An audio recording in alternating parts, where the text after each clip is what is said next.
नमस्कार विद्यार्थी मित्रों, आप सभी નું આપણી આ આરો લર્નિંગ યુટ્યુબ ચેનલમાં સ્વાગત છે। આજના આ વિડિયોમાં આપણે એએમસી સહાયક જૂનિયર ક્લાર્કની જે ભરતી રહે તો તેની માટે એક સ્પેશિયલ મોક ટેસ્ટ છે તો તેની એ સિરીઝની શરૂઆત કરી છે તો તેની અંદરથી જે મોક ટેસ્ટ છે કરે તો તેનું સોલ્યુશન રહ્યું તો તે એ આજના વિડિયોની અંદર એ જોવાનો પ્રયત્ન કરીશું। અને જો હજી સુધી તમે એ મોક ટેસ્ટ એક ન આપી હોય તો તેની લિંક રહે તો તે આ જે વિડિયો રહ્યો તો તેના એ ડિસ્ક્રિપ્શન બોક્સમાં મળી જશે। તો ત્યાંથી તમારે મોક ટેસ્ટ એ કરે તો તે આપીને પોતાનું સ્વમૂલ્યાંકન રહ્યું તો તે એ અવશ્ય કરી લેવું। તો હવે આપણે એ મોક ટેસ્ટની શરૂઆત કરીએ તો તેની અંદર એ પહેલો પ્રશ્ન કે ન્યુટ્રોનના એ શોધકનું નામ જણાવો તો જે ન્યુટ્રોન રહ્યું તો તેની શોધ રહે તો તે એ ચેડવિક દ્વારા કરવામાં આવી હતી। જ્યારે થોમ્સન રહ્યું તો તેમના દ્વારા જે ઇલેક્ટ્રોન રહ્યું તો તેની એ શોધ કરવામાં આવી હતી। જ્યારે ગોલ્ડસ્ટીન રહ્યું તો તેમના દ્વારા એ પ્રોટોન રહ્યું તો તેની એ શોધ કરવામાં આવી હતી। અને જે પ્રોટોન નામ રહ્યું તો તે એ રુથર્ડફોર્ડ દ્વારા આપવામાં આવ્યું। જ્યારે નીલ્સ બોહર તો તેમના દ્વારા જે પરમાણુ હોય તો તેનું જે બંધારણ હોય તો તે એ નીલ્સ બોહર દ્વારા નક્કી કરવામાં આવ્યું। અને ત્યારબાદ એ બીજો પ્રશ્ન કે રેટિયા દવરાએ એ ગાંધીજી એ સ્વદેશી આંદોલન રહ્યું તો તેની એ શરૂઆત કરી હતી તો ગાંધીજીની આ જે રેડિયો રહ્યો તો તે એ ક્યાંથી સૌપ્રથમ મળ્યો હતો તો ગાંધીજીની આ જે રેડિયો રહ્યો તો તે એ સૌપ્રથમ જે વિજાપુર નામનું જે ગામ છે તો ત્યાંથી એ મળ્યો હતો। અને જે આ રેડિયો રહ્યો તો તે એ ગાંધીજીને લાવી આપનાર તો તે એ ગંગાબેન હતા। અને ત્યારબાદ એ ત્રીજો પ્રશ્ન કે એસિડ રેન માટે એ કયું વાયુ રહ્યું તો તે એ જવાબદાર છે તો જે એસિડ રેન થાય એટલે કે જે એસિડનો વરસાદ તો તેની માટે એ સલ્ફર ડાયોક્સાઇડ વાયુ રહ્યું તો તે એ જવાબદાર છે। અને જે આ સલ્ફર ડાયોક્સાઇડ જો તમને ઓપ્શનમાં ન આપ્યું હોય તો તેની જગ્યાએ તમને જો નાઇટ્રોજન ઓક્સાઇડ આપ્યું હોય નાઇટ્રોજન ડાયોક્સાઇડ તો તે પણ એ તેનો જવાબ રહ્યો તો તે એ સાચો બની જાય। એટલે કે જે નાઇટ્રોજન ડાયોક્સાઇડ અને જે સલ્ફર ડાયોક્સાઇડ આ બે વાયુ રહ્યા તો તે એ એસિડ રેન થાય તો તેની માટે એ જવાબદાર વાયુ હશે। અને ત્યારબાદ એ ચોથો પ્રશ્ન કે સાહિત્યકાર ચીનુ મોદી રહ્યા તો તેમનું એ ઉપનામ જણાવો તો જે સાહિત્યકાર જે ચીનુ મોદી રહ્યા તો તેમનું ઉપનામ રહ્યું તો તે એ ઈર્ષાદ છે। જ્યારે વાસુકી ઉપનામ રહ્યું તો તે એ ઉમાશંકર જોશી રહ્યા તો તેમનું એ વાસુકી ઉપનામ છે। જ્યારે નિરાલા ઉપનામ રહ્યું તો તે એ સૂર્યકાંત ત્રિપાઠીનું ઉપનામ છે। અને ત્યારબાદ એ પાંચમો પ્રશ્ન કે ગુજરાતના વર્તમાન નાણામંત્રી રહ્યા તો તે એ કોણ છે તો ગુજરાતના જે વર્તમાન નાણામંત્રી રહ્યા તો તે એ કનુભાઈ દેસાઈ છે। અને ત્યારબાદ એ છઠ્ઠો પ્રશ્ન કે અમદાવાદ જિલ્લાને એ કેટલા જિલ્લાની રહે તો તે એ હદ સ્પષ્ટ કરે છે તો જે અમદાવાદ જિલ્લો રહે તો તેને એ કુલ 7 જિલ્લા રહે તો તેની હદ રહે તો તે એ સ્પષ્ટ કરે છે। અને ગુજરાતની અંદર એ માત્ર એવા 4 જ જિલ્લા છે જેમને એ 7 જિલ્લા રહે તો તેની હદ રહે તો તે એ સ્પષ્ટ કહેતી હોય।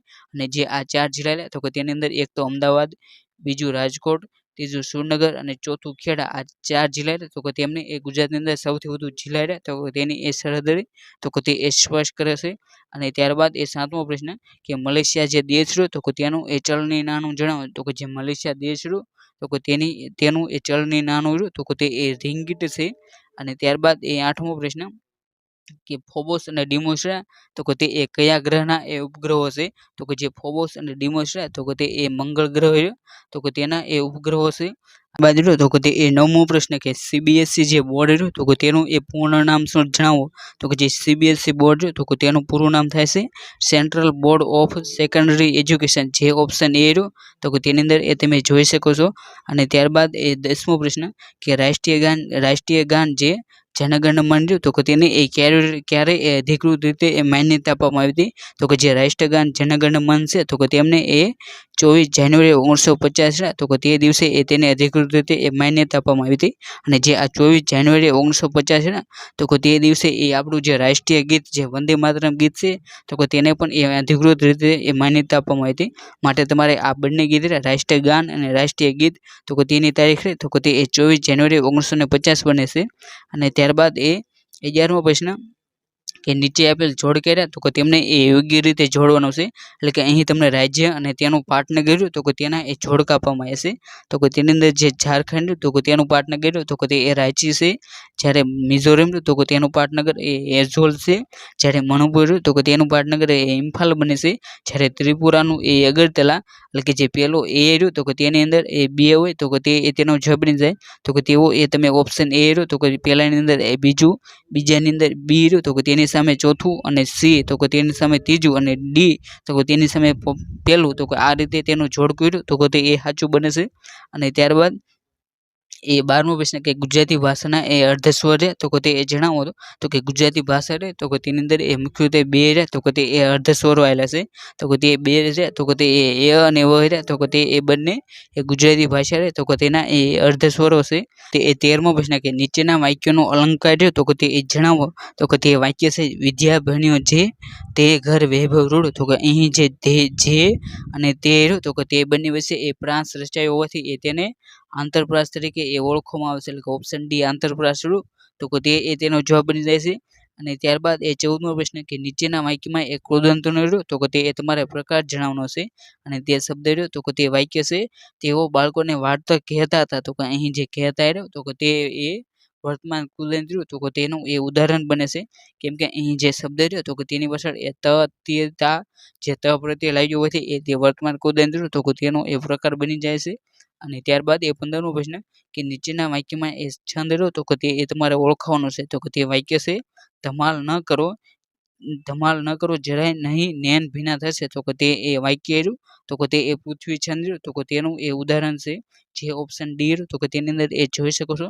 અને ત્યારબાદ એ 16મો પ્રશ્ન કે સમાસ ઓળખાવો તો કે અહીં જે તમને શબ્દ આપવામાં આવ્યો છે તો કે તે એ આબોહવા છે એટલે આબોહવા રહ્યું તો કે તેનો એ તમારે સમાસ ઓળખાવાનો છે. તો જો આપણે આબોહવા રહ્યું તો કે તે શબ્દનો એ વિગ્રહ કરવી તો કે તેનો શબ્દ બને છે હવા અને પાણી તે રીતે હવા અને પાણી એટલે કે અન્ય વચ્ચે લાગ્યું હોવાથી એ અન્ય રહ્યું તો કે તે એ દ્વંદ્વ સમાસની અંદર આવતું હોવાથી દ્વંદ્વ સમાસ રહ્યું તો કે તે એ તેનો જવાબ બની જાય છે.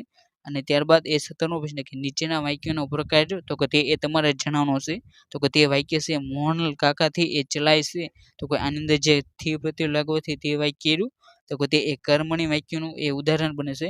અને જો તેની અંદરથી એ થી પ્રત્યે એ દૂર કરી લેવામાં આવે એટલે કે મોહન કાકા એ ચાલે છે તો કે તે વાક્ય રહ્યું તો કે તે એ કર્તરી બની જાય છે. માટે આ બંને વાક્યો વિશે એ તમારે કન્ફ્યુઝન ન થાય તો કે તેનું એ ખાસ ધ્યાન રાખવું. અને ત્યારબાદ એ 18મો પ્રશ્ન કે નીચેનામાંથી એ જુદો પડતો જે શબ્દ હોય તો કે તે એ તમારે જણાવવાનો છે તો કે તે 4 શબ્દ છે તો કે તે એ પાવક તો કે તેનો પણ અર્થ અગ્નિ થાય. જ્યારે હુતાસન તો કે તેનો પણ એ અગ્નિ અર્થ રહ્યો તો કે તે એ અગ્નિ થાય છે. જ્યારે અનલ રહ્યો તો કે તેનો અર્થ રહ્યો તો કે તે પણ એ અગ્નિ થાય છે. માટે જે ત્રણેય શબ્દો રહ્યા તો કે તે એ એકબીજાના એ સમાનાર્થી થાય છે. જ્યારે પાવન રહ્યું તો કે તેનો અર્થ રહ્યો તો કે તે એ પવિત્ર થાય છે. માટે તે રહ્યો તો કે તે એ જુદો પડતો એ શબ્દ છે. અને ત્યારબાદ એ 19મો પ્રશ્ન કે વિરોધી શબ્દ રહ્યો તો કે તે એ તમારે જણાવવાનો છે તો કે તે શબ્દ છે વિધિ એટલે કે જે વિધિ રહ્યું તો કે તેનો એ વિરોધી શબ્દની વાત કરીએ તો કે તે એ નિષેધ બને છે. ત્યારબાદ રહ્યો તો કે તે એ 20મો પ્રશ્ન કે રાજકીય ખટપટોમાં એ રચ્યો પચ્યો રહીને તો કે શબ્દ સમૂહ માટેનો એક શબ્દ આપો તો કે તેનો જવાબ રહ્યો તો કે તે એ મુત્સદી બને છે. અને ત્યારબાદ એ 21મો પ્રશ્ન કે રૂઢિપ્રયોગનો અર્થ રહ્યો તો કે તે એ જણાવો તો કે કાને ન ધરવું તો કે તેનો એ અર્થ થાય છે વાત રહ્યો તો કે તે એ લક્ષમાં ન આપવું જે ઓપ્શન બી રહ્યું તો કે તે એ તેનો જવાબ બને છે. અને ત્યારબાદ એ 22મો પ્રશ્ન કે એઆઈ ટેકનોલોજીનો ઉપયોગ રહ્યો તો કે તે એ કમ્પ્યુટરની કઈ પેઢીમાં થયો હતો તો કે જે એઆઈ જે ટેકનોલોજી રહે તો કે તેનો ઉપયોગ એ કમ્પ્યુટરની જે 5મી પેઢી રહે તો કે તેની અંદર એ ઉપયોગ થયો હતો. અને જે કમ્પ્યુટરની પહેલી પેઢી હતી તો કે તેની અંદર એ મશીન લેંગ્વેજનો ઉપયોગ થયો હતો. બીજી પેઢી હતી તો કે તેની અંદર એ એસેમ્બલી લેંગ્વેજ છે તો કે તેનો એ ઉપયોગ થયો હતો. અને જે ત્રીજી પેઢી હતી તો કે તેની અંદર એ હાઈ લેવલ લેંગ્વેજ તો કે તેનો એ ત્રીજી પેઢીમાં ઉપયોગ થયો હતો. અને જે ચોથી પેઢી હતી તો કે તેની અંદર એ એસક્યુએલ લેંગ્વેજ એટલે કે જે સ્ટ્રક્ચર ક્વેરી લેંગ્વેજ હતી તો કે તેનો ઉપયોગ એ ચોથી પેઢીમાં થયો હતો. અને જે 5મી પેઢી હતી તો કે તેની અંદર એઆઈ ટેકનોલોજી તો કે તેનો ઉપયોગ તો કે તે એ 5મી પેઢીમાં થયો હતો. અને ત્યારબાદ એ 23મો પ્રશ્ન કે જે કીબોર્ડ રહ્યું તો કે તેના શોધક રહ્યા તો કે તે એ કોણ હતા તો કે જે કીબોર્ડ રહ્યું તો કે તેના શોધક રહ્યા તો કે તે એ ક્રિસ્ટોફર લેધમ સોલ હતા એટલે કે ઓપ્શન ડી ક્રિસ્ટોફર લેધમ સોલ તો કે તે એ તેનો જવાબ બને છે. અને ત્યારબાદ એ 24મો પ્રશ્ન કે એસક્યુએલ રહ્યું તો કે તેનું એ પૂરું નામ જણાવો તો કે કમ્પ્યુટરની અંદર જે ચોથી પેઢીમાં જે એસક્યુએલનો ઉપયોગ થયો હતો તો કે તેનું એ પૂરું નામ રહ્યું તો કે તે એ તમને પૂછવામાં આવ્યું છે તો કે તેનું પૂરું નામ રહ્યું તો કે તે એ સ્ટ્રક્ચર્ડ ક્વેરી લેંગ્વેજ રહ્યું તો કે તે એ તેનું પૂરું નામ થાય છે. અને ત્યારબાદ એ 25મો પ્રશ્ન કે નીચેનામાંથી કયું રહ્યું તો કે તે એ અલગ પડે છે એટલે કે આની અંદર તમને જે 4 ઓપ્શન આપવામાં આવ્યા તો કે તેની અંદર એ બધા એક રહ્યું તો કે તે એ આઉટપુટનું ઇનપુટ રહ્યું તો કે તેનું એ ઉદાહરણ છે. જ્યારે બીજા બધા રહ્યા તો કે તે એ આઉટપુટના ઉદાહરણ છે. તો કે તેની અંદર જે માઉસ રહ્યું તો કે તે એ ઇનપુટનું ઉદાહરણ છે. કીબોર્ડ તો કે તે પણ એ ઇનપુટનું ઉદાહરણ છે. જ્યારે ટ્રેકબોલ રહ્યું તો કે તે પણ એ ઇનપુટ ઉદાહરણ છે. જ્યારે મોનિટર રહ્યું તો કે તે એ જે આઉટપુટ સાધન રહ્યું તો કે તેનું એ ઉદાહરણ છે. માટે મોનિટર રહ્યું તો કે તે એ જુદું પડે છે. અને ત્યારબાદ એ 26મો પ્રશ્ન કે લેઝર પ્રિન્ટર અને જે થર્મલ પ્રિન્ટર તો કે તે એ શેના પ્રકાર છે? તો કે જે લેઝર પ્રિન્ટર અને જે થર્મલ પ્રિન્ટર તો કે તે એ નોન ઇમ્પેક્ટ પ્રિન્ટર છે. તો કે તેના એ પ્રકાર છે એટલે કે જે પ્રિન્ટર તો કે તેના એ મુખ્યત્વે બે પ્રકાર પડે છે. એક તો ઇમ્પેક્ટ પ્રિન્ટર અને બીજું નોન ઇમ્પેક્ટ પ્રિન્ટર. અને જે લેઝર પ્રિન્ટર થર્મલ પ્રિન્ટર છે તો કે તે એ નોન ઇમ્પેક્ટ પ્રિન્ટર છે. તો કે તેના એ ઉદાહરણ છે. જ્યારે આપણે ઇમ્પેક્ટ પ્રિન્ટરના ઉદાહરણની વાત કરીએ તો કે તે એ line printer, dot matrix printer છે તો કે તે બધા છે તો કે તે એ ઇમ્પેક્ટ પ્રિન્ટર છે તો કે તેના એ ઉદાહરણ બને છે. ત્યારબાદ તો કે તે 27મો પ્રશ્ન કે ભારતનું પ્રથમ સ્વદેશી માઇક્રો પ્રોસેસર તો કે તેનું નામ તો કે તે એ જણાવો. તો કે તેનો જવાબ તો કે તે એ શક્તિ બને છે. અને જે ઇન્ટેલ 4004 તો કે તે એ વિશ્વનું સૌપ્રથમ જે માઇક્રો પ્રોસેસર બનાવવામાં આવ્યું તો કે તે એ ઇન્ટેલ 4004 હતું. અને ભારતનું સૌપ્રથમ સુપર કમ્પ્યુટર તો કે તે એ પરમ છે. અને ભારતનું એ સૌપ્રથમ સ્વદેશી કમ્પ્યુટર તો કે તે એ સિદ્ધાર્થ હતું. અને ત્યારબાદ એ 28મો પ્રશ્ન કે 1024 બિટ્સ બરાબર એ શું થાય? તો કે જે 1024 બિટ્સ બરાબર એ 128 બાઇટ તો કે તે એ તેનો જવાબ બને છે. અને ત્યારબાદ એ 29મો પ્રશ્ન કે વોકી ટોકી તો કે તે એ શેનું ઉદાહરણ છે? તો કે જે વોકી ટોકી તો કે તે એ હાફ ડુપ્લેક્સ તો કે તેનું એ ઉદાહરણ બને છે. અને જો આપણે તેની અંદર એ વિવિધ પ્રકારો જોઈ તો કે સિમ્પલ ડુપ્લેક્સ એટલે કે એવા સાધનો જેની અંદર એ માત્ર એક બાજુથી એ માહિતીનું આદાન થતું હોય તો કે તેને એ સિમ્પલ ડુપ્લેક્સ કહે છે. એટલે કે જે ટીવીનો જે એન્ટીના પછી ટીવીના જે ટાવર હોય તો કે તેને એ સિમ્પલ ડુપ્લેક્સ કહે છે. અને જે હાફ ડુપ્લેક્સ એટલે કે જેની અંદર એ બંને બાજુથી એ આદાન પ્રદાન થતું હોય પરંતુ કોઈ એક સમયે એ માત્ર એક જ તો કે તે એ માહિતી આદાન પ્રદાન કરી શકાય. એટલે કે જે વોકી ટોકી તો કે તે એ હાફ ડુપ્લેક્સ તો કે તેનું ઉદાહરણ બને છે. તો કે તમે જ્યારે પણ એ વોકી ટોકી પર એ વાત કરતા સાંભળ્યા હોય તો કે તેની અંદર એ જ્યારે વાત પૂરી થઈ જાય તો ત્યારબાદ એ ઓવરનેટ અરાઉન્ડ મળે છે. જેનો અર્થ એ થાય કે હવે તમારો વારો છે તમે બોલો. એટલે કે જે તેની અંદર એ કોઈ પણ માહિતી હોય તો કે તે એક સમયે એક જ વ્યક્તિ એ આપી શકે છે. ત્યારે એ બીજો વ્યક્તિ તો કે તે એ માહિતી સાંભળતો હોય. જ્યારે બીજો વ્યક્તિ એ માહિતી આપે તો ત્યારે એ બીજો પહેલો વ્યક્તિ તો કે તે એ માહિતી સાંભળતો હોય. જ્યારે ફૂલ ડુપ્લેક્સ એટલે કે એવું સાધન કે જેની અંદરથી એ બંને બાજુથી એ માહિતી અપાતી હોય અને લેવાતી પણ હોય તો તેને એ હાફ ડુપ્લેક્સ ફૂલ ડુપ્લેક્સ કહેવામાં આવે છે. એટલે કે જે આજના જે સેલફોન અને જે ફોન તો કે તે એ ફૂલ ડુપ્લેક્સ તો કે તેના એ ઉદાહરણ બને છે. અને ત્યારબાદ એ 30મો પ્રશ્ન કે જે નિયમોના સમૂહ હોય તો કે તેને એ શું કહેવામાં આવે છે? તો કે જે નિયમોના જે સમૂહ હોય તો કે તેને એ પ્રોટોકોલ કહેવામાં આવે છે. અને ત્યારબાદ એ 31મો પ્રશ્ન કે બિન વાણિજ્ય સંસ્થા તો કે તેનું એ ડોમેન નેમ જણાવો. તો કે જે બિન વાણિજ્ય જે સંસ્થા હોય તો કે તેનું એ ડોમેન નેમ તો કે તે એ .org છે.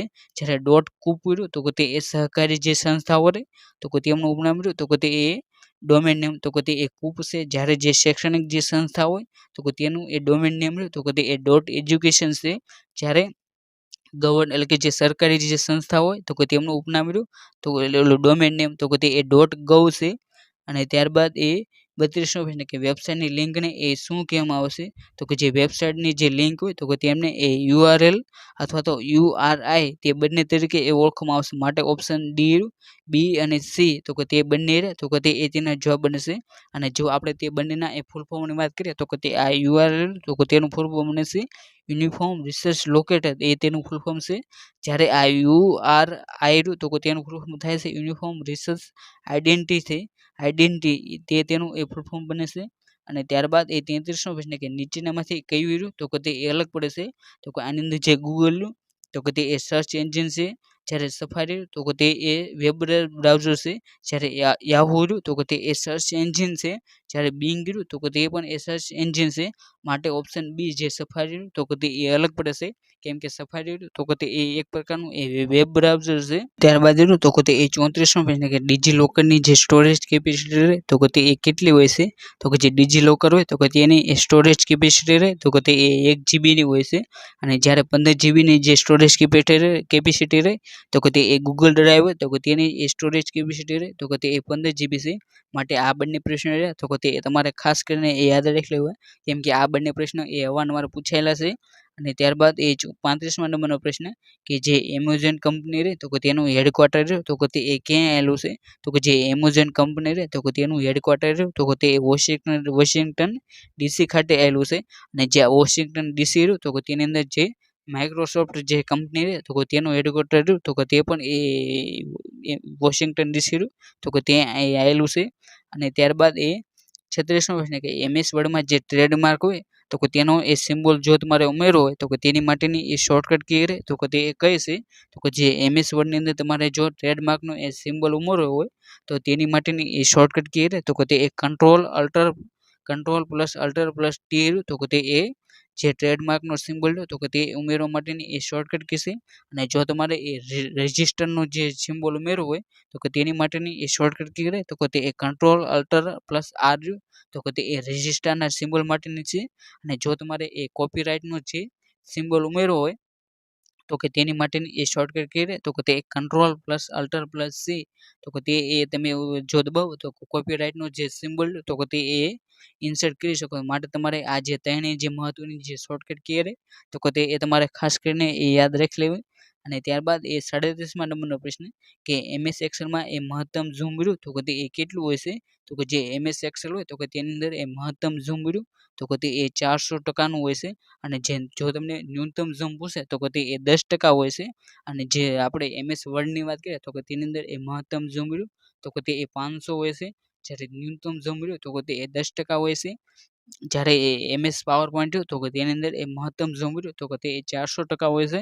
જ્યારે ન્યૂનતમ ઝૂમ રહ્યું તો તે એ 10% હોય છે. અને ત્યારબાદ એ 38મા નંબરનો પ્રશ્ન કે MS પાવરપોઈન્ટમાં એ નવી સ્લાઇડ ઉમેરવા માટેની શોર્ટકટ કી રહે તો તે એ કઈ છે તો જે MS પાવરપોઈન્ટ રહ્યું તો તેની અંદર જો તમારે એ નવી સ્લાઇડ ઉમેરવી હોય તો તેની માટેની એ શોર્ટકટ કી રહે તો તે કંટ્રોલ પ્લસ એમ રહ્યું તો તે એ નવી સ્લાઇડ ઉમેરવા માટેની એ શોર્ટકટ કી છે. જ્યારે કંટ્રોલ પ્લસ એન રહ્યું તો તે તમારે જો નવું પ્રેઝન્ટેશન બનાવવું હોય તો તેની માટેની શોર્ટકટ કી રહે તો તે કંટ્રોલ પ્લસ એન છે. જ્યારે કંટ્રોલ પ્લસ ઓ રહ્યું તો તે તમારે જો કોઈ પણ પ્રેઝન્ટેશન હોય તો તેને એ ઓપન કર્યું હોય તો તેનું માટેની એ શોર્ટકટ કી રહે તો તે કંટ્રોલ પ્લસ ઓ છે. જ્યારે control plus S shortcut key રહે તો તે તમારે જે પ્રેઝન્ટેશન બનાવ્યું તો તેને એ તમારે જો સેવ કરવું હોય તો તેની માટેની શોર્ટકટ કી રહે તો તે કંટ્રોલ પ્લસ એસ છે. અને બાદ તો તે એ 39મા નંબરનો પ્રશ્ન કે XXIV તો તેને એ અંકમાં કેવી રીતે લખાય તો જે આ નંબર આપવામાં હોય તો તે એ રોમન અંકનો નંબર છે તો જેને આપણે એ અંકની અંદર ફેરવીએ તો તેનો જવાબ આવ્યો તો તે એ 24 તો તે એ તેનો જવાબ બને છે. અને ત્યારબાદ એ 40મા નંબરનો પ્રશ્ન કે એક વ્યક્તિ એટલે કે જે આ વ્યક્તિ તો તે ઉત્તર દિશામાં એ 3 કિમી ચાલે છે. અને ત્યારબાદ એ પોતાની ડાબી બાજુ વળીને એ 2 કિમી ચાલે છે. અને ત્યાંથી એ પોતાની પાછો એ ડાબી બાજુ વળી એ 3 કિમી ચાલશે. અને ત્યાંથી એ જમણી બાજુ વળી રહે તો તે એ સીધો ચાલે છે તો તે હવે રહ્યો તો તે એ કઈ દિશામાં ચાલતો હશે તો તેનો જવાબ રહ્યો તો તે એ પશ્ચિમ દિશા રહે તો તે એ તેનો જવાબ બને છે. અને ત્યારબાદ એ 41મા નંબરનો પ્રશ્ન છે એક હારમાં એનો ક્રમ રહ્યો તો તે એ ઉપરથી 15મો છે અને નીચેથી તેનો ક્રમ રહ્યો તો તે એ 17મો છે. તો હારમાં રહ્યા તો તે એ કુલ કેટલા વ્યક્તિ છે તો આની અંદર તમારે જે 15 અને 17 રહ્યા તો તે બંનેનો સરવાળો કરી એટલે કે તે બંનેનો સરવાળો રહ્યો તો તે 32 આવે તો તેની અંદરથી જે આ એ રહ્યો તો તેનું ગણતરી રહે તો તે 2 વાર થઈ હોવાથી તેની અંદરથી 1 રહ્યો તો તે એ માઇનસ કરી લેવાનું. આ રીતે તેનો જવાબ રહ્યો તો તે કુલ હાર રહે તો તેની અંદર એ 31 વિદ્યાર્થી રહ્યા તો તે એ હશે. અને ત્યારબાદ એ 42મા નંબરનો પ્રશ્ન કે નીચેની શ્રેણી તો તેની અંદરથી જે ખૂટતો ક્રમ હોય તો તે એ તમારે શોધવાનો છે તો આની અંદરથી સામાન્ય રીતે જે 8 રહ્યો તો તે એ તમને તફાવત રહ્યો તો તે એ જોવા મળે છે. તો તેની અંદર જો આપણે વાત કરીએ તો 88 તો તેની અંદરથી 8 કાઢો તો તે 80 તો તેની અંદરથી એ 8 માઇનસ કરો તો 72 અને તેની અંદરથી એ 8 માઇનસ કરો તો 64 તો તે એ તેનો જવાબ બની જશે. અને તેની અંદરથી એ 8 માઇનસ કરો તો તેનો જવાબ તો તે એ 56 આવી જશે. ત્યારબાદ તો તે 43મા નંબરનો પ્રશ્ન કે જો રજતનો કોડ જો તો તે એ JPL છે. કવન જો તો તેનો કોડ જો તો તે એ ZEG છે. મગન જો તો તેનો કોડ એ WBG બને છે. અને જે હરણ શબ્દ રહ્યો તો તેનો કોડ છે તો તે NJK છે. તો મનહર રહ્યો તો તેનો કોડ શું થાય તો એની અંદર આપણે જે મનહરનો કોડ ગોતવો હોય તો તેની અંદરથી આપણે કોઈ પણ એક અક્ષર લઈ લેવાનો તો આપણે રહ્યો તો તે એ અક્ષર લેવી તો અહીં રજત અને જે હરણ રહ્યું તો તે બંનેની અંદર એ રહ્યું તો તે એ કોમન છે તો તે બંનેની અંદર જે રહ્યું તો તે પણ એ કોમન છે. માટે જે રહ્યું તો તેનો કોડ તો તે એ જે બને છે તો અહીં જે ઓપ્શન રહ્યો તો તેની અંદર આપણે જેનો કોડ રનો કોડ એ જે ગોત્યું તો અહીં જે ઓપ્શન ડી ની અંદર જે WGNG રહ્યો તો તે એ રમણ રહ્યો તો તેનો એ જવાબ બની જાય છે. અને ત્યારબાદ એ 44મા નંબરનો પ્રશ્ન કે કેરીનું વૃક્ષ શું? તો કે તે એ કાજુના વૃક્ષથી એ ઊંચું છે, અને ખજૂરનું વૃક્ષ એ કેરીના વૃક્ષથી એ ઊંચું છે, અને સફરજનનું વૃક્ષ શું? તો કે તે એ નાળિયેરના વૃક્ષથી એ નાનું છે, અને કાજુ અને નાળિયેરના વૃક્ષ તો કે તે એ બંને એકસરખી ઊંચાઈના છે. તો સૌથી નાનું વૃક્ષ શું? તો કે તે એ કયું હશે? તો કે તેનો જવાબ રહ્યો તો કે તે એ સફરજન રહ્યું, તો કે તે એ તેનો જવાબ બની જાય છે. અને ત્યારબાદ એ 45મા નંબરનો પ્રશ્ન કે એફ અને એ રહ્યા તો કે તે બંને ભાઈઓ છે, અને સી એ એની દીકરી છે, કે એ એફની બહેન છે, અને જી એ સીનો ભાઈ છે. તો જીના કાકા રહ્યા તો કે તે એ કોણ હશે? તો કે તેનો જવાબ રહ્યો તો કે તે એ એફ રહ્યો, તો કે તે એ જીના કાકા હશે. અને ત્યારબાદ એ 46મા નંબરનો પ્રશ્ન કે કલાકનો કાંટો અને મિનિટ કાંટો રહ્યો તો કે તે એ એકબીજાને 24 કલાકમાં એ કેટલી વખત રહ્યા તો કે તે એ ક્રોસ કરે છે. તો કે તેનો જવાબ રહ્યો તો કે તે એ 22 રહ્યા, તો કે તે એ તેનો જવાબ બને છે. અને ત્યારબાદ એ 47મા નંબરનો પ્રશ્ન કે જો ઘડિયાળમાં એ 12:56 વાગ્યા હોય તો અરીસામાં એ જોતા એ કેટલા વાગ્યા હોય? તો કે તેનો જવાબ રહ્યો તો કે તે એ 11:04 તો કે તે એ ઘડિયાળમાં વાગ્યા છે, માટે ઓપ્શન બી રહ્યો 11 કલાક અને 4 મિનિટ રહ્યો, તો કે તે એ તેનો જવાબ બની જાય છે. અને ત્યારબાદ એ 48મા નંબરનો પ્રશ્ન કે 2:30 વાગે એ કલાક કાંટો અને મિનિટ કાંટો એ તે બંને વિશેનો ખૂણો રહ્યો તો કે તે એ કેટલો હોય છે? તો કે 2:30 જ્યારે ઘડિયાળમાં વાગ્યા હોય તો ત્યારે એ કલાક કાંટો અને જે મિનિટ કાંટો રહ્યો તો કે તે બંને વચ્ચેનો એ ખૂણો રહ્યો તો કે તે એ 105 અંશ હોય છે, એટલે કે ઓપ્શન સી 105 રહ્યો, તો કે તે એ તેનો જવાબ બની જાય છે. અને ત્યારબાદ એ 49મા નંબરનો પ્રશ્ન કે અહીં આપેલ જે અંગ્રેજી શબ્દોમાં જે તમને શબ્દો આપવામાં આવે છે તો કે તેને એ તમારા ડિક્શનરી ક્રમમાં મુજબ તમે ગોઠવો તો 3જા નંબરનો શબ્દ રહ્યો તો કે તે એ કયું આવે? તો કે અહીં જે તમને ઓપ્શન આપવામાં આવે છે તો કે તેની અંદર એ તમે જો તેને એ ડિક્શનરીના એબીસીડી ક્રમ પ્રમાણે ગોઠવો તો કે તેની અંદર એ 3જા નંબરનો શબ્દ રહ્યો તો કે તે એ એડમિશન શબ્દ રહ્યો, તો કે તે એ 3જા નંબરે આવશે. અને ત્યારબાદ એ 50મા નંબરનો પ્રશ્ન કે કચ્છનો સંબંધ રહ્યો તો કે તે એ ભુજ સાથે છે. તો નર્મદા રહ્યો તો કે તેનો શબ્દનો સંબંધ રહ્યો તો કે તે એ શેની સાથે હોય? તો કે જે કચ્છ જિલ્લો રહ્યો તો કે તેનું એ પાટનગર રહ્યું, એટલે કે તેનું મુખ્ય મથક તો કે તે એ ભુજ છે. તો આપણે જે નર્મદા જિલ્લો રહ્યો તો કે તેનું મુખ્ય મથક રહ્યું તો કે તે એ રાજપીપળા બને છે, માટે ઓપ્શન બી રાજપીપળા રહ્યું, તો કે તે એ તેનો જવાબ બની જાય છે. ત્યારબાદ રહ્યું તો કે તે 51મા નંબરનો પ્રશ્ન કે નીચેના વાક્યમાં યોગ્ય આર્ટિકલ લો તો કે તે એ તમારે જણાવવાનું છે. તો તે વાક્ય છે ધ એક્ટર એન્ડ ખાલજીજા director of this film are no more, તો કે તેનો જવાબ રહ્યો તો કે તે એ ઓપ્શન બી એટલે કે જે ધ રહ્યું, તો કે તે એ તેનો જવાબ બની જાય છે. અને ત્યારબાદ એ 52મા નંબરનો પ્રશ્ન કે નીચેની ખાલી જગ્યા રહે તો કે તે એ પૂરો, તો કે જે હી જમ્પડ ખાલી જગ્યા ધ રિવર તો કે તેનો જવાબ રહ્યો તો કે તે એ ઇન્ટુ રહ્યો, તો કે તે એ તેનો જવાબ બની જાય છે. અને ત્યારબાદ એ 53મા નંબરનો પ્રશ્ન કે નીચેનામાંથી એક કલેક્ટિવ નાઉન રહ્યો તો કે તે એ તમારે જણાવવાનું છે, એટલે કે કલેક્ટિવ નાઉન એટલે કે જે સમૂહવાચક જે સંજ્ઞા હોય તો કે તેને એક કલેક્ટિવ નાઉન તરીકે ઓળખવામાં આવે છે. તો કે તેનો જવાબ રહ્યો તો કે તે એ પ્રાઇડ બને છે. અને જે આ પ્રાઇડ રહ્યો તો કે તેનો અર્થ થાય છે જે સિંહોનું જે ટોળું હોય તો કે તેને એ અંગ્રેજીમાં પ્રાઇડ તરીકે ઓળખવામાં આવશે. અને જે એ કલેક્ટિવ નાઉન રહ્યું તો કે તેનું એ ઉદાહરણ છે. ત્યારબાદ રહ્યો તો કે તે એ 54મા નંબરનો પ્રશ્ન કે નીચેની ખાલી જગ્યા રહે તો કે તે એ પૂરો, તો કે તેની વાક્ય વાત કરીએ તો કે ખાલી જગ્યા have you read this book, અને ત્યારબાદ એ છેલ્લે પ્રશ્નાર્થ ચિહ્ન છે તો કે તેનો જવાબ રહ્યો તો કે તે એ હાવ ઓપ્ટન રહ્યો, એટલે કે કેટલી વાર, તો કે તે એ તેનો જવાબ બની જાય છે. અને ત્યારબાદ એ 55મા નંબરનો પ્રશ્ન કે બેચલર શબ્દ રહ્યો તો કે તેનું એ ફેમિનિન એટલે કે નારીવાચક નામ રહ્યું તો કે તે એ જણાવો, તો કે જે બેચલર શબ્દ રહ્યો તો કે તેનું એ ફેમિનિન નામ રહ્યું તો કે તે એ સ્પિન્સ્ટર બને છે, એટલે કે જે સ્પિન્સ્ટર જે ઓપ્શન બી રહ્યો તો કે તેની અંદર એ તમે જોઈ શકો છો. અને તમારે આ જે સ્પિન્સ્ટર રહ્યું તો કે તેનો એ શબ્દ રહ્યો સ્પેલિંગ તો કે તેને પણ એ ખાસ કરીને એ યાદ રાખી લેવો.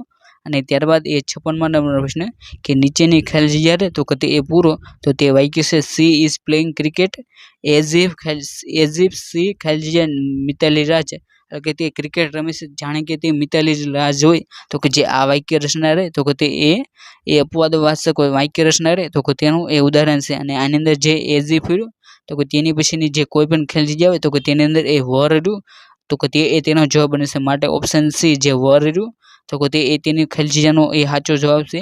અને ત્યારબાદ એ 57મા નંબરનો પ્રશ્ન કે નીચેની ખાલી જગ્યા રહે તો કે તે એ પૂરો, તો કે જે આ ખાલી જગ્યા રહે તો કે તે એક ક્વેશ્ચન ટેગનું જે ચેપ્ટર છે તો કે તેની અંદરથી એ પૂછવામાં આવ્યું છે, તો કે તે વાક્ય છે લેટ્સ હિયર ગો અને ત્યારબાદ એ અલ્પવિરામ અને ત્યારબાદ એ ખાલી જગ્યા આપવામાં આવી છે. તો કે તેનો જવાબ રહ્યો તો કે તે એ વિલ યુ, એટલે કે જે આ વાક્ય રચના રહે તો કે તે એ આજ્ઞાવાચક વાક્ય રચના હોવાથી તેનો જવાબ રહ્યો તો કે તે એ વિલ યુ રહ્યો તો કે તે એ તેનો જવાબ બની જાય છે. અને ત્યારબાદ એ 58મા નંબરનો પ્રશ્ન કે તમારે એન્ટોનિયમ એટલે કે વિરુદ્ધાર્થી શબ્દ રહ્યો તો કે તે એ તમારે જણાવવાનો છે. તો કે તે શબ્દ છે ફર્ટિલ, તો કે જે ફર્ટિલ રહ્યો તો કે તેનો અર્થ થાય છે કે જે ફળદ્રુપ હોય, ફળદ્રુપ જે ખેતી હોય તો કે તેને એ ફર્ટિલ તરીકે ઓળખવામાં આવે છે. તો કે તેનો એ વિરુદ્ધાર્થી શબ્દ રહ્યો તો કે તે એ બેરેન એટલે કે જે બંજર જમીન હોય તો કે તેને એ બેરેન સોઇલ તરીકે ઓળખવામાં આવે છે. માટે ઓપ્શન એ બેરેન રહ્યો તો કે તે એ તેનો જવાબ બની જાય છે. ત્યારબાદ રહ્યો તો કે તે 59મા નંબરનો પ્રશ્ન કે પ્લીઝ કમ ખાલી જગ્યા, તો કે જે ખાલી જગ્યા રહે તો કે ત્યાં એ તમારે યોગ્ય શબ્દ રહ્યો તો કે તે એ મૂકવાનો છે. તો કે આનું જો આપણે ગુજરાતી વાક્ય કરવી તો કે પ્લીઝ અહીં આવો, તો કે જે અહીં શબ્દ રહ્યો તો કે તેની માટેનો એ અંગ્રેજી શબ્દ રહ્યો તો કે તે એ હિયર બને છે. અને ત્યારબાદ એ 60મા નંબરનો પ્રશ્ન કે ડે ઓફ રિમેમ્બરનેસ હોય તો કે તેને એ શું કહેવામાં આવશે? તો કે જે ડે ઓફ રિમેમ્બરનેસ હોય, રિમેમ્બરનેસ તો કે તેને એ એનિવર્સરી તરીકે ઓળખવામાં આવે છે. માટે ઓપ્શન એ એનિવર્સરી રહ્યો તો કે તે એ તેનો જવાબ બનશે. અને જે આ એનિવર્સરીનો જે સ્પેલિંગ રહ્યો તો કે તેને પણ એ તમારે ખાસ કરીને યાદ રાખી લેવો, કેમ કે તેની અંદર એ સામાન્ય રીતે જે બે એન રહ્યા તો કે તે એ પાસે આવવાથી એ તમને સહેલાઈથી એ યાદ રહી જશે. અને ત્યારબાદ એ 61મા નંબરનો પ્રશ્ન કે 3 સંખ્યાઓનો એ ગુણોત્તર રહ્યો તો કે તે 1 જેમ 2 જેમ અને 3 છે. અને તેમનો ગુસાઅ રહ્યો તો કે તે એ 12 છે. તો આ ત્રણેય સંખ્યાઓ રહે તો કે તે એ કઈ છે? તો કે જો તમારે આ ત્રણેય સંખ્યાઓ ગોતી હોય તો કે તેનો જે ગુણોત્તર રહ્યો તો કે તેને એ જો તમે તેમના ગુસા વડે ગુણો તો તે તમને સંખ્યા રહે તો કે તે એ મળી જશે. તો કે જે આપણે 1 કરીએ તો કે તેને એ 12 સાથે ગુણીએ તો કે ત્યાં એ 12 આવે. પછી 2 રહ્યું તો કે તેને એ 12 સાથે ગુણીએ તો કે 24 આવે. અને 3 ને જો 12 સાથે ગુણવીએ તો કે તેનો જવાબ રહ્યો તો કે તે એ 36 આવે. આ રીતે 3 સંખ્યા રહે તો કે તે એ 12, 24 અને 36 જે રહે તો કે તે એ 3 સંખ્યા હોય છે. બાદ રહ્યો તો કે તે એ 62મા નંબરનો પ્રશ્ન કે કોઈ રકમ રહે તો કે તે એ સાદા વ્યાજે 15 વર્ષમાં એ 4 ગણી થાય છે. તો તેનો વ્યાજ દર તો કે તે કેટલું હોય છે? તો કે અહીં જે 4 ગણી રહે એટલે કે જે મૂળ રહે તો કે તે એ 100 રૂપિયા છે. અને 4 ગણી થાય એટલે કે જે 400 રૂપિયા થઈ તો કે તેની અંદર એ તફાવત રહ્યો તો કે તે એ 300 નો આવશે. તો કે તેને એ 15 વડે તમારે ભાગવાનું તો કે 15 દુ અને આ રીતે તેના ટકા રહે તો કે તે એ 20 રહ્યા તો કે તે એ તેનો જવાબ બની જાય છે 20%. બાદ રહ્યો તો કે તે એ 64મા નંબરનો પ્રશ્ન કે આપેલ શ્રેણીમાં એ 320 તો કે તે એ કેટલામો પદ હશે? તો કે તે શ્રેણી છે 5, 8, 11, 14 અને છેલ્લું પદ રહ્યું તો કે તે એ 320 છે. તો કે જે આ 320 રહ્યું તો કે તે એ કેટલામું પદ હશે? તો કે જે આ 320 રહ્યું તો કે તે એ 106મું રહ્યું તો કે તે એ પદ હશે. અને ત્યારબાદ એ 65મા નંબરનો પ્રશ્ન કે દૂધ અને પાણીનું મિશ્રણ રહ્યું તો કે તે એ 2 અલગ અલગ પાત્રમાં એ 4:3 અને 2:5 ના પ્રમાણમાં છે. તો જો એ બંનેને એ તમારે ત્રીજા પાત્રની અંદર એ મિક્સ કરવું હોય તો તેનું પ્રમાણ એ નવું શું હશે? તો આની અંદર તમારે સૌથી પહેલાં તો જે આ બંને પાત્ર રહ્યા તો કે તેનો એ સરવાળો કરી લેવાનો. અને જો તે બંનેનો સરવાળો રહ્યો તો કે તે એ એક સરખો હોય તો તે બંનેને એ તમે એક મુજબ રહ્યા તો કે તે એ મિશ્ર કરી શકો છો. તો કે એની અંદર આપણે બંનેનો સરવાળો કરવી તો કે તે બંનેનો સરવાળો રહ્યો તો કે તે આનો સરવાળો પણ એ 7 થાય છે. અને આનો સરવાળો રહ્યો તો કે તે પણ એ 7 બને છે. તો આની અંદર તમારે સામાન્ય રીતે જો 4:3 અને 2:5 રહ્યું તો કે તે રીતે એ લખી લેવા. અને ત્યારબાદ તે બંનેનો એ સરવાળો કરી લેવાનો. તો કે જે અહીં જે 4, 4, 5, 6 તો કે અહીં જે 6 આવે અને અહીં 5, 6, 7, 8 તો કે 6:8 રહ્યું તો કે તે તેનું પ્રમાણ બને છે. અને જો તેને આપણે એટલે કે જે 6:8 આવ્યું તો કે તેની અંદર એ જો આપણે સરખા કરવી તો કે એની અંદર એ બે રહ્યા તો કે તે એ કોમન નીકળી જાય. માટે અહીં 3 અને 4 રહ્યું તો કે તે એ તેનો જવાબ આવી જાય. જે તમે ઓપ્શન બી રહ્યો તો કે 3:4 તો કે તે એ તેનો જવાબ છે. અને ત્યારબાદ એ 66મા નંબરનો પ્રશ્ન કે ગુડ્સ એન્ડ સર્વિસ ટેક્સ એટલે કે જે જીએસટી રહ્યો તો કે તેનો અમલ રહ્યો તો કે તે એ ક્યારે કરવામાં આવ્યો હતો? તો કે જે જીએસટી રહ્યો તો કે તેનો અમલ રહ્યો તો કે તે એ 1 જુલાઈ 2017 ના રોજ એ જીએસટી રહ્યો તો કે તેનો એ અમલ કરવામાં આવ્યો હતો. અને ત્યારબાદ એ 67મા નંબરનો પ્રશ્ન કે મોનિટરી પોલિસી રહે તો કે તે કોના દ્વારા જાહેર કરવામાં આવશે? તો કે જે મોનિટરી પોલિસી હોય તો કે તે એ આરબીઆઈ એટલે કે જે રિઝર્વ બેંક ઓફ ઇન્ડિયા રહે તો કે તેના દ્વારા એ મોનિટરી પોલિસી રહે તો કે તે એ જાહેર કરવામાં આવશે. અને જે આ રિઝર્વ બેંક ઓફ ઇન્ડિયા રહે તો કે તેની સ્થાપના રહે તો કે તે એ 1 એપ્રિલ 1935ની અંદર એ તેની સ્થાપના કરવામાં આવી હતી. અને જેનું રાષ્ટ્રીયકરણ રહ્યું તો કે તે એ 1 જાન્યુઆરી 1949 ના દિવસે એ તેનું રાષ્ટ્રીયકરણ થયું હતું. અને તેની સ્થાપના રહે તો કે તે એ આરબીઆઈ એક્ટ 1934 ના અંદર એ તેની સ્થાપના કરવામાં આવી હતી. માટે જે આ રિઝર્વ બેંક ઓફ ઇન્ડિયા રહે તો કે તે એ એક વૈધાનિક સંસ્થા છે. અને ત્યારબાદ એ 68મા નંબરનો પ્રશ્ન કે ઓઠાનો મેળો રહ્યો તો કે તે એ 7 નદીઓના સંગમ સ્થળે રચાય છે. તો જે આ 7 નદીઓ એ કઈ નદીઓ રહે તો કે તેનો એ સમાવેશ કરવામાં આવશે. એટલે કે જે તમને આ ઓઠાનો મેળો રહ્યો તો કે જે અમદાવાદના જે ધોળકા તાલુકા છે તો કે તેની અંદર આ ઓઠાનો મેળો રહ્યો તો કે તેનું આયોજન એ કાર્તિકી પૂર્ણિમા રહી તો કે તે દિવસે તેનું આયોજન કરવામાં આવશે. અને ત્યાં એ જે 7 નદીઓ મળે છે તો કે તે એ 7 નદીઓ રહે તો કે તે એ કઈ છે તો કે તે તમારે જણાવવાનું છે. તો કે તેનો જવાબ રહ્યો તો કે તે એ option L K Sedhi, meso, માજમ, Sabarmati અને વાત્રક આ નદીઓ રહે તો કે તે એ 7 નદીઓનો જે સંગમ થાય ઓઢા તો કે ત્યાં એ તેનો સંગમ થાય છે. અને ત્યારબાદ એ 69મા નંબરનો પ્રશ્ન કે સૂકી હવામાં એ 0 ડિગ્રી સેલ્સિયસ તાપમાને એ અવાજની ગતિ રહે તો કે તે એ કેટલી હોય છે તો કે તેનો જવાબ તો કે તે 1087 ફૂટ પ્રતિ સેકન્ડ તો કે તે એ તેનો જવાબ બનશે. માટે ઓપ્શન બી રહ્યો તો કે તે એ તેનો જવાબ સાચો છે. અને ત્યારબાદ એ 70મા નંબરનો પ્રશ્ન કે 75મો જે વન મહોત્સવ 2024 રહે તો કે જેની ઉજવણી રહે તો કે તે એ ગાંધીવી ગામ ખાતે થવાની છે તો કે તે એ કયા તાલુકામાં આવેલું છે તો કે જે આ ગાંધીવી ગામ રહ્યું તો કે જ્યાં એ 75મો જે વન મહોત્સવ 2024 તો કે તેની એ ઉજવણી થવાની છે તો કે તેની એ જે આ ગાંધીવી ગામ રહ્યું તો કે તે એ કલ્યાણપુર તાલુકો અને જે દેવભૂમિ દ્વારિકા છે તો કે ત્યાં એ આ ગાંધીવી ગામ આવેલું છે. માટે તમારે આ જે 75મો વન મહોત્સવ રહ્યો તો કે તેને એ તમારે 3 સ્ટાર મારી લેવા. કેમ કે કોઈ પણ જે સરકારી પરીક્ષા આવશે તો કે તેની અંદર એ આ સવાલ રહ્યો તો કે તે એ બેઠે બેઠો પૂછાશે. માટે તમારે આ પ્રશ્ન રહ્યો તો કે તેને તો એ ખાસ કરીને એ યાદ રાખી લેવો. અને જે આ 75મો વન મહોત્સવ 2024 ઉજવવાનો છે તો કે તેની અંદર એ ગુજરાતનું જે 23મા નંબરનું જે સાંસ્કૃતિક વન છે હરસિદ્ધિ સાંસ્કૃતિક વન તો કે તેનું રહ્યું તો કે તે એ લોકાર્પણ કરવામાં આવશે. અને ત્યારબાદ એ 71મા નંબરનો પ્રશ્ન કે તાજેતરમાં એ રાષ્ટ્રપતિ દ્રૌપદી મુર્મુ રહ્યો તો કે તેને એ કયા દેશના સર્વોચ્ચ નાગરિક સન્માનથી સન્માનિત કરવામાં આવ્યા છે તો કે ભારતના જે રાષ્ટ્રપતિ દ્રૌપદી મુર્મુ રહ્યા તો કે તે એ ફિજી દેશ રહ્યો તો કે તેની એ પ્રવાસ યાત્રાએ ગયેલા છે તો કે ત્યાં એ ફિજી દેશ દ્વારા એ પોતાનો જે સર્વોચ્ચ જે નાગરિક સન્માન રહ્યું તો કે તે એ દ્રૌપદી મુર્મુ રહ્યા તો કે તેમને એ આપવામાં આવશે. અને ત્યારબાદ એ 72મા નંબરનો પ્રશ્ન કે હાલમાં જે એએમસી એટલે જે અમદાવાદ મ્યુનિસિપલ કોર્પોરેશન રહે તો કે તેના એ મ્યુનિસિપલ કમિશનર કોણ છે તો કે જે હાલમાં જે અમદાવાદ મ્યુનિસિપલ કોર્પોરેશન રહે તો કે તેના એ મ્યુનિસિપલ કમિશનર રહ્યા તો કે તે એ એમ થેનરસન છે. માટે ઓપ્શન સી રહ્યો એમ થેનરસન તો કે તે એ તેનો જવાબ બને છે. ત્યારબાદ રહ્યો તો કે તે એ 73મા નંબરનો પ્રશ્ન કે અમદાવાદ નગરપાલિકાના એ છેલ્લા પ્રમુખ રહ્યા તો કે તે એ કોણ હતા તો કે જે અમદાવાદ નગરપાલિકા રહે તો કે તેના એ છેલ્લા પ્રમુખ અને પ્રથમ મેયર રહ્યા તો કે તે એ ચીનુભાઈ ચીમનલાલ હતા. અને જે અમદાવાદ નગરપાલિકા રહે તો કે તેના એ સૌપ્રથમ પ્રમુખ રહ્યા તો કે તે એ રણછોડલાલ છોટાલાલ હતા. અને અમદાવાદ નગરપાલિકાના એ સૌપ્રથમ ચૂંટાયેલા જે પ્રમુખ રહ્યા તો કે તે એ ભાઈશંકર નાનાભાઈ હતા. અને ત્યારબાદ એ 74મા નંબરનો પ્રશ્ન કે અમદાવાદ મ્યુનિસિપલ કોર્પોરેશન રહે તો કે તે એ ક્યારે અસ્તિત્વમાં આવ્યું હતું તો કે જે અમદાવાદ મ્યુનિસિપલ કોર્પોરેશન રહ્યું તો કે તે એ 1950ના રોજ એ અસ્તિત્વમાં આવ્યું હતું. અને ત્યારબાદ એ 75મા નંબરનો પ્રશ્ન કે અમદાવાદ શહેર તો કે તેની સ્થાપના રહી તો કે તે એ કોણે કરી હતી તો કે જે અમદાવાદ શહેર તો કે તેની સ્થાપના રહી તો કે તે એ અહમદ શાહ પ્રથમ રહ્યો તો કે તેના દ્વારા એ તેની સ્થાપના કરવામાં આવી હતી. અને ત્યારબાદ એ 76મા નંબરનો પ્રશ્ન કે એએમસીના એ કયા ઝોનમાં રહ્યો તો કે તે એ સૌથી વધુ વોર્ડ આવેલા છે તો કે જે અમદાવાદ મ્યુનિસિપલ કોર્પોરેશન રહે તો કે તેની અંદર જે પશ્ચિમ ઝોન આવેલો છે તો કે તેની અંદર એ સૌથી વધુ વોર્ડ રહ્યા તો કે તે એ આવેલા છે.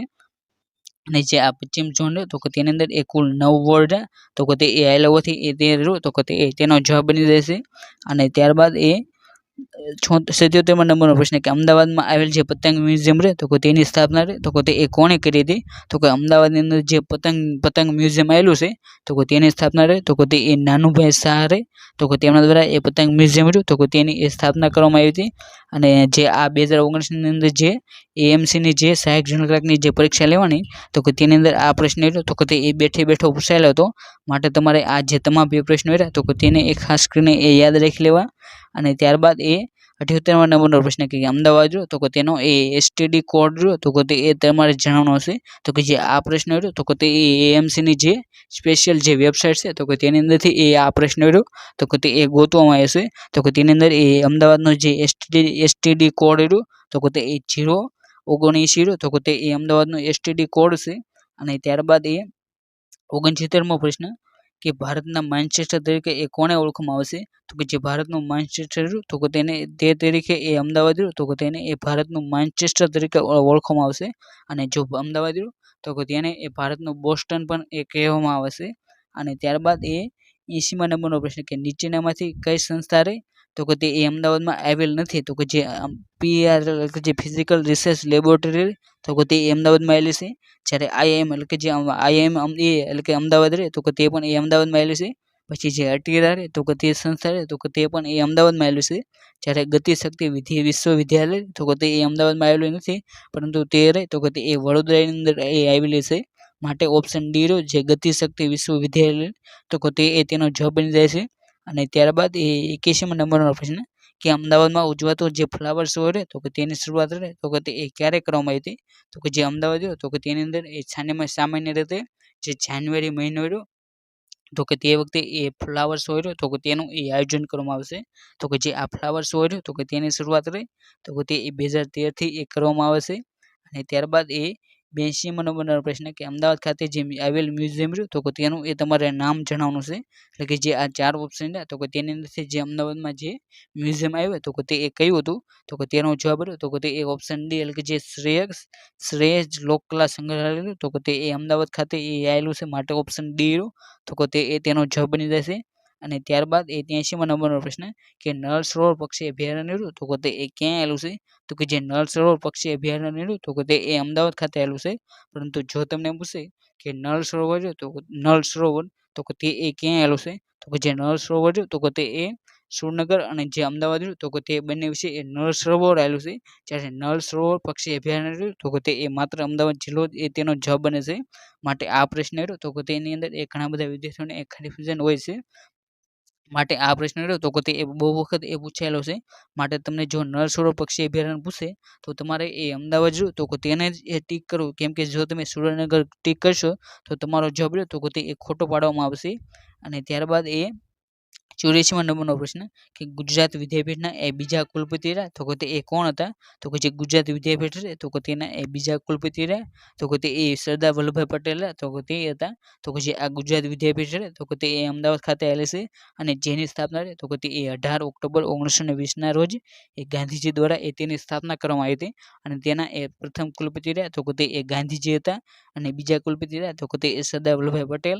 અને જે ત્રીજા કુલપતિ રહ્યા તો કે તે એ રાજેન્દ્ર પ્રસાદ હતા. અને ચોથા નંબરના કુલપતિ રહ્યા તો કે તે એ મોરારજીભાઈ દેસાઈ હતા. માટે તમારે આ જે કુલપતિની જે લાઈન રહે તો કે તેને પણ એ ખાસ કરીને એ યાદ રાખી લેવી. અને હાલ જો આપણે બીજા 24ની ગણતરી વાત કરીએ તો કે તેના કુલપતિ રહ્યા તો કે તે એ ગુજરાતના રાજ્યપાલ જે આચાર્ય દેવવ્રત રહ્યા તો કે તે એ હાલમાં જે ગુજરાત વિદ્યાપીઠ રહે તો કે તેના એ કુલપતિ તરીકે એ ચાર્જ સંભાળે છે. અને ત્યારબાદ એ 85મા નંબરનો પ્રશ્ન કે ભારતમાં એ કુલ કેટલી રહે તો કે તે એ વર્લ્ડ હેરિટેજ સાઇટ આવેલી છે. તો કે જે હાલમાં 2024ની અંદર જે ભારતની અંદર જે 46મા નંબરની જે વર્લ્ડ હેરિટેજ સાઇટની જે કોન્ફરન્સ યોજાણી તો કે તે વખતે એ જે ભારતની રહે તો કે તે એ એક સાઇટની એ વર્લ્ડ હેરિટેજ સાઇટ તરીકે એ જાહેર કરવામાં આવી હતી.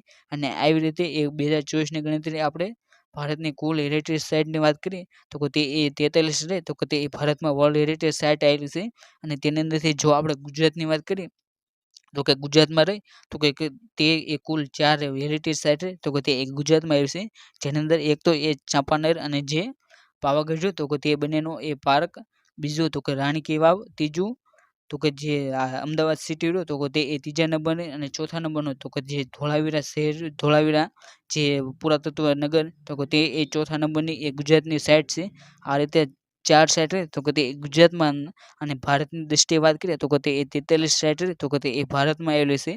અને ત્યારબાદ એ 86મા નંબરનો પ્રશ્ન કે જૈન અમદાવાદ હેરિટેજ વોક રહ્યું તો કે તેનું એ પ્રારંભિક સ્થળ રહ્યું તો કે તે એ કયું છે. તો કે જે અમદાવાદ સિટી રહ્યું તો કે તે અમદાવાદ એએમસી તો કે તેના દ્વારા એ છે નાઇટ હેરિટેજ વોક, પછી મોર્નિંગ હેરિટેજ વોક અને જૈન હેરિટેજ વોક રહ્યું તો કે તે એ કાઢવામાં આવે છે. તો કે તેની અંદરથી એ જૈન અમદાવાદ હેરિટેજ વોક રહ્યું તો કે તેનું એ પ્રારંભિક સ્થળ રહ્યું તો કે તે એ તમને પૂછવામાં આવ્યું છે. તો કે તેનો જવાબ રહ્યો તો કે તે એ માણેક ચોક રહ્યું તો કે તે એ તેનો જવાબ બની જાય છે. અને ત્યારબાદ એ 87મા નંબરનો પ્રશ્ન કે દાદા હરીની વાવ રહે તો કે તે એ ક્યાં આવેલું છે. તો કે જે દાદા હરીની વાવ રહે તો કે તે એ અમદાવાદ ખાતે આવેલી છે. માટે ઓપ્શન સી જે અમદાવાદ રહ્યું તો કે તે એ તેનો જવાબ બની જાય છે. અને ત્યારબાદ એ 88મા નંબરનો પ્રશ્ન કે ગુજરાત સરકારની જે વહાલી દીકરી યોજના રહી તો કે તે એ યોજના હેઠળ એ કેટલા રૂપિયાની રહી તો કે તે એ સહાય રહે તો કે તે એ મળવાપાત્ર છે. તો કે જે ગુજરાત સરકાર દ્વારા જે વહાલી દીકરી યોજના જે લોન્ચ કરવામાં આવી છે તો કે તેની અંદર એ કુલ સહાય રહે તો કે તે 1,10,000 રહે તો કે તે એ સહાય રહે તો કે તે એ મળવાપાત્ર છે માટે ઓપ્શન સી રહ્યો તો કે તે તેનો જવાબ બને છે. અને ત્યારબાદ રહ્યો તો કે તે એ 89 નંબરનો પ્રશ્ન કે તાજેતરમાં યુવા બાબતો અને જે રમતગમત મંત્રાલયના મંત્રી તરીકે એ કોણે હોદ્દો સંભાળ્યો છે તો કે જે હાલમાં નવું મોદી મંત્રીમંડળ 2024 બનાવવામાં આવ્યું છે તો કે તેની અંદરથી તમને આ પ્રશ્ન રહ્યો તો કે તે એ પૂછવામાં આવ્યો છે તો કે તેનો જવાબ રહ્યો તો કે તે એ મનસુખ માંડવિયા રહ્યું તો કે તે તેનો જવાબ બને છે. અને ત્યારબાદ એ 90 નંબરનો પ્રશ્ન કે ડ્રોન દીદી યોજના તો કે તે શેની સાથે સંકળાયેલી છે તો કે જે ડ્રોન દીદી યોજના તો કે તે કૃષિ તો કે તેની સાથે સંકળાયેલી છે. અને ત્યારબાદ એ 91 નંબરનો પ્રશ્ન કે ખાલી જગ્યાનો ઉદ્દેશ્ય તો કે તે છેતરપિંડી અટકાવવાનો અને જે ખામી હોય તો કે તેનો એ શોધવાનો હોય છે તો કે તેનો જવાબ તો કે તે ઓડિટિંગ તો કે તે તેનો જવાબ બને છે. અને ત્યારબાદ એ 92 નંબરનો પ્રશ્ન કે ભારતમાં જે એલપીજી નીતિ રહે તો કે તે કયા વર્ષમાં લાવવામાં આવી હતી તો કે જે આ એલપીજી નીતિ રહે તો કે તેને એ ફૂલ ફોર્મની વાત કરીએ તો કે જે લિબરલાઇઝેશન પ્રાઇવેટાઇઝેશન અને જે ગ્લોબલાઇઝેશન તો કે તે નીતિ રહે તો કે તેને એ એલપીજી નીતિ તરીકે પણ એ ઓળખવામાં આવશે. અને જે નીતિ રહે તો કે તે 1991ના રોજ એ લાવવામાં આવી હતી માટે ઓપ્શન સી 1991 તો કે તે તેનો જવાબ બને છે. અને ત્યારબાદ એ 93 નંબરનો પ્રશ્ન કે નીચેનામાંથી કયા ધંધાને એ સેવા પડતર પદ્ધતિ લઈ તો કે તે એ લાગુ પડતી નથી તો કે તેનો જવાબ રહે તો કે તે ઓઇલ રિફાઇનરી રહે તો કે તેને એ સેવા પડતર પદ્ધતિ રહે તો કે તે લાગુ પડતી નથી. અને ત્યારબાદ એ 94 નંબરનો પ્રશ્ન કે નોંધણીના કેટલા દિવસમાં એ કંપનીના પ્રથમ ઓડિટર રહે તો કે તેની એ નિમણૂક કરવામાં આવે છે તો કે તેનો જવાબ રહે તો કે તે 30 દિવસ રહ્યો તો કે તે તેનો જવાબ બની જાય છે. અને ત્યારબાદ એ 95 નંબરનો પ્રશ્ન કે નીચેનામાંથી કયું સહાયક દસ્તાવેજ તો કે તે તરીકે એ સ્વીકારી શકાય છે તો કે જે અહીં જે તમને 4 ઓપ્શન આપવામાં આવ્યા છે ત્રણ તો કે તેની અંદર એ ઇનવોઇસ અને ચલણ તો કે તેને પણ એ સ્વીકારી શકાય છે. પછી ક્રેડિટ નોટ રહે તો કે તેને પણ એ દસ્તાવેજ તરીકે એ સ્વીકારી શકાય છે. પછી જે ઈમેલ તો કે તેને પણ એ સહાયક દસ્તાવેજ તરીકે એ સ્વીકારી શકાય છે માટે ઓપ્શન ડી આપેલ તમામ તો કે તે તેનો જવાબ બની જાય છે. અને ત્યારબાદ એ 96 નંબરનો પ્રશ્ન કે કયા વિટામિનની ઉણપથી તો કે તે રતાંતરાપણુનો રોગ તો કે તે થાય છે તો કે તેનો જવાબ તો કે તે ઓપ્શન એ એટલે કે જે વિટામિન એ તો કે તેની ખામી જો તમારામાં હોય તો કે તમને એ રતાંતરાપણુનો રોગ તો કે તે થઈ શકે છે. તો કે તે 97 નંબરનો પ્રશ્ન કે કંપની એક્ટ 2013 તો કે તેનો અમલ એ ક્યારથી કરવામાં આવ્યો તો કે જે કંપની એક્ટ 2013 તો કે તેનો અમલ તો કે તે 2014 થી કરવામાં આવ્યો હતો. અને ત્યારબાદ એ 98 નંબરનો પ્રશ્ન કે બંધારણનો અનુચ્છેદ 18 તો કે તે શેના સાથે સંકળાયેલો છે તો કે બંધારણનો જે અનુચ્છેદ 18 તો કે તે ખિતાબોની નાબૂદી તો કે તેની સાથે એ સંકળાયેલો છે માટે ઓપ્શન સી જે ખિતાબોની નાબૂદી તો કે તે તેનો જવાબ બને છે. અને ત્યારબાદ એ 99 નંબરનો પ્રશ્ન કે બનાસ નદી તો કે તેનું ઉદ્ગમ સ્થાન તો કે તે કયા રાજ્યમાં આવેલું છે તો કે જે બનાસ નદી તો કે તેનું એ ઉદ્ગમ સ્થાન તો કે તે રાજસ્થાન જે રાજ્ય છે તો કે તેની અંદર એ આવેલું છે માટે ઓપ્શન ડી તો કે તે તેનો જવાબ બને છે. તો કે તે 100 નંબરનો પ્રશ્ન કે કેન્દ્રીય બજેટ 2024-25માં જે જાહેર કરવામાં આવેલું છે પૂર્વોદય યોજના તો કે તેની અંદર એ કયા રાજ્યનો તો કે તે સમાવેશ કરવામાં આવ્યો છે તો કે તાજેતરમાં જે નિર્મલા સીતારામન દ્વારા જે નવું બજેટ જે 2024-25 રજૂ કરવામાં આવ્યું તો કે તેની અંદર એ પૂર્વોદય યોજના તો કે તેની એ જાહેરાત કરવામાં આવી છે. અને જે આ પૂર્વોદય યોજના તો કે તે બિહાર ઝારખંડ પશ્ચિમ બંગાળ અને ઓડિશા અને આંધ્રપ્રદેશ તો કે જે આ 5 રાજ્યો તો કે તેની અંદર આ પૂર્વોદય યોજના તો કે તે શરૂ કરવામાં આવશે. આજના આ વિડીયોની આપણે જે એએમસી સહાયક જૂન ક્લાર્ક મોક ટેસ્ટ હતું તો કે તેનું એ સંપૂર્ણ સોલ્યુશન તો કે તેને એ જોવાનો પ્રયત્ન કર્યો. અને જો તમે પણ એ હજી સુધી એએમસી સહાયક જૂન ક્લાર્કની જે મોક ટેસ્ટ કરી તો કે તે ન આપી હોય તો તેની લિંક તો કે તે આ જે વિડીયો તો કે તેના એ ડિસ્ક્રિપ્શન બોક્સમાં એ તેની લિંક હશે તો ત્યાં જઈને એ તમે તે પેપર તો કે તે આપી શકો છો. અને જો તમે પણ એએમસી સહાયક જૂન ક્લાર્કની તૈયારી એ સારી રીતે કરવા માંગતા હોય તો તેની માટેના જે ભૂતકાળ અંદર જે પેપર લેવાના તો કે તે પણ એ જોઈ શકો છો જેની અંદર 2015નું પેપર 2016નું પેપર 2017નું પેપર અને 2019ના પેપર રહ્યા તો કે તે તમારે અવશ્ય જોઈ લેવા કેમ કે ઘણી બધી વખત રહ્યા તો કે તે ભૂતકાળ અંદર જે પેપર લેવાના તો કે તેની અંદર એ જે પ્રકારના સવાલો પૂછી લેવામાં આવ્યા હોય તો કે તે સવાલો લે તો કે તે બેઠા રહ્યા તો કે તે પૂછી લેવામાં આવશે માટે તમારે આ જે 4 પેપર રહ્યા તો કે તે અવશ્ય જોઈ લેવા. અને જેની લિંક રહે તો કે તે તમને આ વિડીયો તો કે તેના એ ડિસ્ક્રિપ્શન બોક્સ તો કે ત્યાંથી એ મળી જશે. અને તેની સાથે સાથે જે એએમસીનો જે નવો અભ્યાસક્રમ જાહેર કરવામાં આવ્યો તો કે તેની અંદર એ 15 માર્કનો એક ખાસ ટોપિક રહ્યો તો કે તે એ ઉમેરવામાં આવશે, જેની અંદર એ અમદાવાદ શહેર અને જે એએમસી રહે તો કે તેની એ માહિતી તમને પૂછવામાં આવશે. તો તેની માટે આપણે 2 સ્પેશિયલ વિડીયો રહ્યા તો કે તે પણ એ બનાવીને મૂકી દેવામાં આવશે, જેની અંદર એક વિડીયો રહ્યો તો કે તેની અંદર એ અમદાવાદ જિલ્લો અને જે એએમસી રહ્યો તો કે તેના વિશે એ ભૂતકાળની અંદર પરીક્ષા લેવાની જે પણ તો કે તેની અંદર એ જે પણ સવાલો પૂછાય હશે તો કે તેની માટેનો પણ એક વિડીયો બનાવીને મૂકી દેવામાં આવશે. અને જે બીજો વિડીયો રહ્યો તો કે તેની અંદર એ અમદાવાદ શહેર અને જે એએમસી રહ્યો તો કે તેની વિશે એ ટુ ઝેડ માહિતી રહે જે આપણે અમદાવાદની જે ઓફિશિયલ જે એએમસીની સાઇટ છે તો કે તેની અંદરથી એ લીધેલી છે અથવા તો કોઈ પણ સરકારી જે ઓથેન્ટિક પ્રૂફ સાથે એ તમામ માહિતી રહે તો કે તે બનાવીને એક વિડીયો બનાવીને મૂકી દેવામાં આવશે. તો તમે તે પણ એ જોઈ શકો છો, જેથી તમારા 15 માર્ક રહ્યા તો કે તે એ પાકા થઈ જશે. માટે તમારે આ બંને વિડીયો રહે તો કે તે એકવાર અવશ્ય જોઈ લેવા. અહીં આપણે જે લેક્ચર લીધો તો કે તેની જો તમારે પીડીએફ ડાઉનલોડ કરવી હોય તો કે તે પીડીએફ રહે તો કે તે એ આપણી જે ટેલિગ્રામ ચેનલ જે આરો લર્નિંગ રહે તો કે તેની અંદર તે પીડીએફ રહે તો કે તે એ મૂકી દેવામાં આવશે. અને સાથે સાથે તમારે જે આપણી આ ટેલિગ્રામ ચેનલ રહે તો કે તેને પણ એ જોઈન કરી લેવી, કેમ કે તેની અંદર કોઈ પણ સરકારી ભરતીની અપડેટ આવે તો કે તે એ સૌથી પહેલાં આપી દેવામાં આવશે. અને જો તમે પણ એએમસી સહાયક જનરલ ક્લાર્કની જો મોક ટેસ્ટ આપવા માંગતા હોય તો તમે એ આપણી જે આરો લર્નિંગ યુટ્યુબ ચેનલ છે તો કે તેને પણ એ સબસ્ક્રાઈબ કરી શકો છો, કેમ કે જે તેની માટેની જે મોક ટેસ્ટની લિંક રહે તો કે તે એ જે આપણી યુટ્યુબ ચેનલ છે આરો લર્નિંગ તો કે તેની અંદર એ પોસ્ટ કરવામાં આવશે. માટે તમારે તેની લિંક એ તમને સૌથી પહેલાં એ તેનું નોટિફિકેશન મળી લેવી, તે માટે તમારે તેને સબસ્ક્રાઈબ કરી લેવી. અને જો તમને આ વિડીયો ગમે તો આ વિડીયોને લાઇક કરજો અને જો આ વિડીયોને શેર કરવાનું બાકી હોય તો શેર કરજો. અને thank you for watching this video. જય હિન્દ, જય ભારત.